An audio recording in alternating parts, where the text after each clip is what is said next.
ઝારખંડના વાસેપુરથી હત્યારાને પકડવા પોલીસ બની 1 અઠવાડિયા સુધી રિક્ષા ડ્રાઈવર ગેંગસ્ટરના ગઢમાંથી 21 વર્ષીય હત્યારાને ઉચક્યો। જે કોલ માફિયા ઉપર ગેંગ ઓફ વાસેપુર ફિલ્મ બની છે તે ઝારખંડના વાસેપુરમાં ગેંગસ્ટરના ગઢમાંથી જ સુરત પીસીબી પોલીસે હત્યાના આરોપીને ઝડપી પાડ્યો। આ વિસ્તારમાં છેલ્લા 19 વર્ષથી રહેતા 21 વર્ષ જૂના સુરતના હત્યાના આરોપીને પોલીસે જીવના જોખમે પકડી લીધો।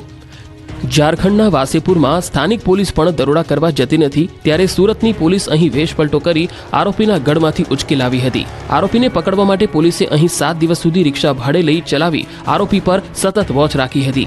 એક સાંજે આરોપી ઘરની બહાર ચાલવા નીકળતા જ પોલીસે ગુપચુપ ઉચકી સીધી સુરત જ લઈ આવી। પોલીસને 21 વર્ષ જૂના હત્યાના આરોપીને પકડવામાં આખરે સફળતા લાગી। સુરતના ઉધના વિસ્તારમાં હત્યા કરી આરોપી ઉમર અંસારી ફરાર થઈ ગયો હતો, જેને પકડવા પોલીસે અનેક પ્રયત્નો કર્યા પરંતુ હાથ લાગ્યો ન હતો। આખરે પીસીબી પોલીસે આરોપીને ઝારખંડના ધનબાદ જિલ્લાના વાસીપુર ખાતેથી દબોચી લીધો। આ મહોલ્લામાંથી આરોપીને પકડવા જવા સ્થાનિક પોલીસની પણ હિંમત ન હતી, જેથી સાથે આવવાનો ઇનકાર કરી સુરત પોલીસને પણ પરત જતા રહેવા સૂચન કર્યું હતું। જોકે અશોક લુણી અને તેમની ટીમ દ્વારા સ્થાનિક પોલીસની આ સૂચનાને અવગણી જીવના જોખમે આરોપીને પકડવા ત્યાં રોકાઈ ગઈ હતી। આરોપી અહીં ફાઇનાન્સનો ધંધો કરતો હતો। આ સાથે જ અહીં 10 કરતાં વધુ રિક્ષાઓનો માલિક હતો, જેથી તેને શોધવા પોલીસે પણ વેશપલટો કર્યો હતો, જેના માટે પોલીસ પોતે પણ સ્થાનિક રિક્ષા ચાલક બની ગઈ હતી અને 2 રિક્ષાઓ ભાડે લઈ પોલીસ 2 શિફ્ટમાં તેના ઘરની આસપાસ રિક્ષા ફેરવતી રહેતી હતી।